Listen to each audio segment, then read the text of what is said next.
Cuando Freud hace referencia al malestar de la cultura, se enfoca en la familia primitiva y en la manera en que el hombre aprendió a convivir en comunidad basándose en el amor y en las relaciones sexuales.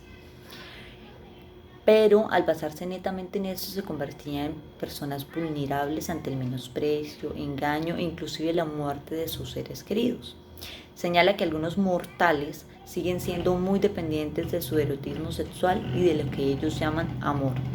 Y una muy pequeña parte ha separado su dependencia en función del amor, amándose a ellos mismos por encima de los demás, lo que llamamos amor propio.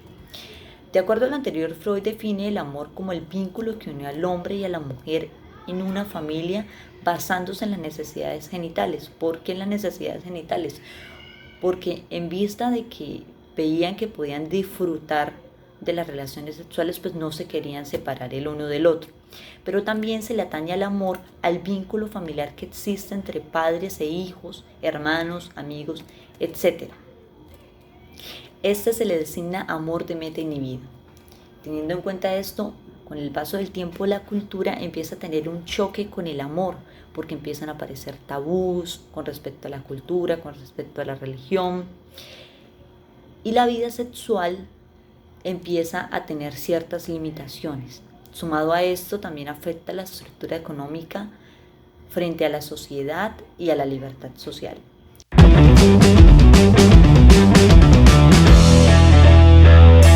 Freud habla de una perspectiva hacia un empuje social y crítico desde sus inicios.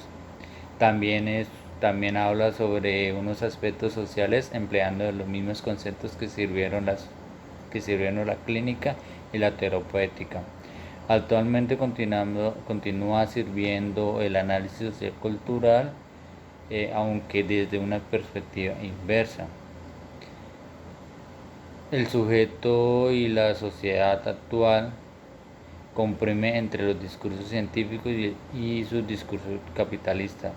El malestar cultural y relaciones con el psicoanálisis han demostrado una gran plasticidad a la hora de los cambios culturales entre los últimos 100 años. Sin duda, gracias a los conceptos de pulsión y libido, Freud da a conocer o plantea una tesis de que los seres humanos tienen una pulsión originaria de vida y muerte cuando nacen, relacionada con el complejo de Edipo, que van socializando a través del superyo con un conjunto de normas, reglas, provisiones y originan los neurosis de los individuos. Freud tenía un lineamiento a la destrucción o a la personalidad que buscaba de manera agresiva manejar mal la neurosis, convirtiéndola en un autoritarismo, pulsión de la agresión o el complejo de Edipo. Esto respecto advierte también sobre la falta de control y relaciones de las masas. Mediante estos conceptos es posible que la cultura alivio, pulsión, son conceptos que tienen un puente entre corporal y cultural. También Freud habla sobre la pulsión, que da a conocer conceptos dentro del campo reservado de la cultura y la justicia de la doctrina frente a Freud, sobre la civilización y su diagnóstico de un malestar cultural y su relación en el psicoanálisis.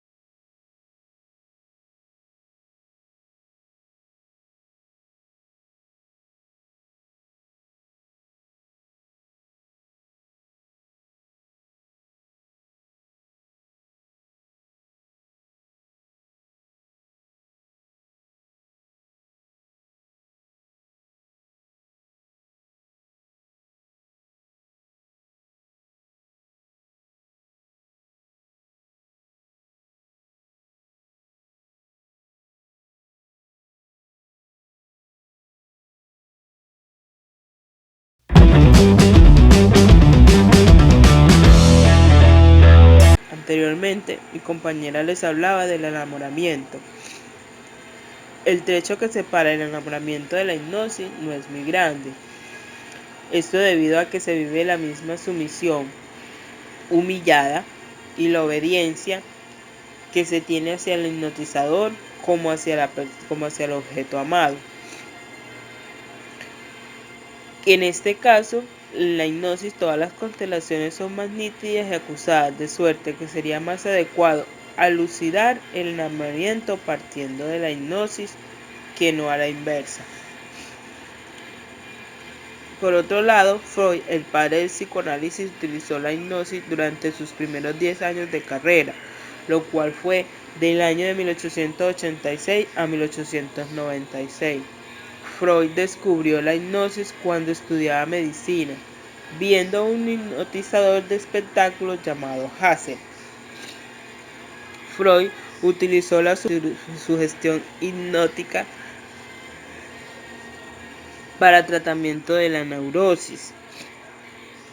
Decía que todos esos pensamientos prohibidos, deseos prohibidos que están en el inconsciente, que no queremos que salgan a la luz, son los que trabajan y viven en nuestro interior, los cuales nos provocan, nos asustan, nos enferman y nos vuelven histéricos.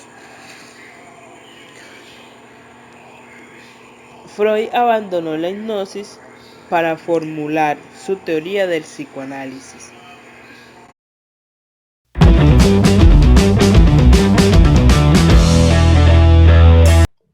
El malestar de la cultura es una de las obras más filosóficas de Sigmund Freud. Esta habla sobre la oposición entre necesidades pulsionales del hombre y las restricciones que la cultura les impone. Esta contradicción entre cultura y pulsiones se basa en que la cultura quiere instalar sociedades pacíficas, pero restringiendo la satisfacción de las pulsiones tanto sexuales como agresivas.